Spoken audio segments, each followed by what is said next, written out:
অতিরিক্ত কথা বলা মানুষগুলোর মন অনেক ফ্রেশ হয়। এরা সবাইকে ভালোবাসতে জানে, কিন্তু বিনিময়ে ওরা সকলের কাছ থেকে কষ্টই পায়। ঘরের মধ্যে তুমি যত ইচ্ছে কাঁদো, কিন্তু দরজা সবসময় হাসি মুখে খুলবে। কারণ যদি কেউ দেখে নেয় তুমি ভেঙে পড়েছো, তবে সে তোমায় আরও ভেঙে দিয়ে যাবে। দুটো সময় তোমার চরিত্রের পরিচয় পাওয়া যায়। এক, যখন তোমার কাছে কিছু থাকে না, তখন তোমার ধৈর্য।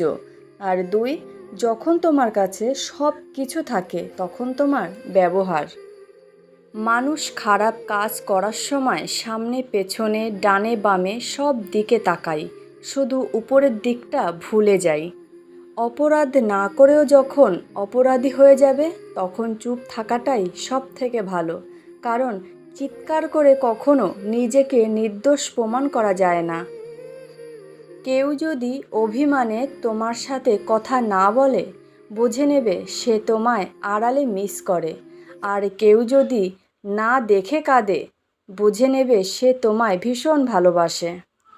কথাগুলো ভালো লাগলে লাইক, শেয়ার, কমেন্ট করে যাবে।